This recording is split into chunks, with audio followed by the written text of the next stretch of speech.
Part 3కి స్వాగతం సుస్వాగతం. ఏయ్ బ్రేక్ఫాస్ట్ రెడీ అయిపోతుంది. ఏ డోర్ పడిపోతుంది మళ్ళీ. అన్నయ్య వచ్చేసాడు. మనకేం భయం లేదు. అన్నయ్య వచ్చేసాడు. అన్నయ్య వచ్చాడయ్యో సామి. ఇక్కడ వెళ్ళిపోతావేంటి? మేరా నామ్ బాను. ధీరే సే రఖో. ఇదరి. ఇలాంటప్పుడే ఆచితూచి ప్లేట్ పట్టుకోవాలి, లేకపోతే ఇలాగే పడిపోతుంది. రేఖ తన ప్లేట్ నాకు ఇచ్చేసింది, అంటే నా పక్కన పెట్టుకోమని. ఎందుకంటే ఐరాతో కొంచెం బిజీగా ఉంది. బ్రేక్ఫాస్ట్కి ఏం పెట్టారంటే సాంబార్. ట్రైన్లో సాంబార్ అనే పేరు వింటేనే ఎందుకు భయం వేస్తుంది. వడ, ఉప్మా, పాస్, చట్నీ, ఇంకా Apple juice, banana, vanilla cup cake. Upma ఎలా ఉందో టేస్ట్ చేస్తా. రావే బయటికి రా.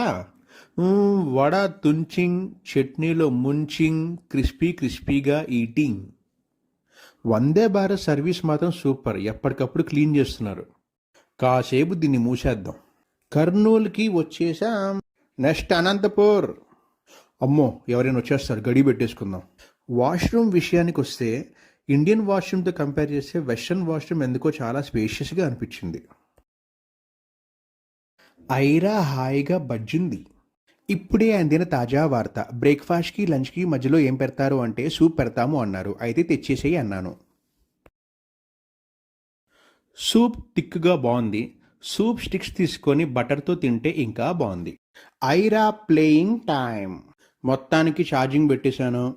Next stop Hindupur. జై బాలయ్య. ఇక్కడితో పార్ట్ 3 సమాప్తం. ఫైనల్ పార్ట్ కాసేపట్లోనే రిలీజ్ చేయబోతున్నాను, సంక్రాంతి స్పెషల్.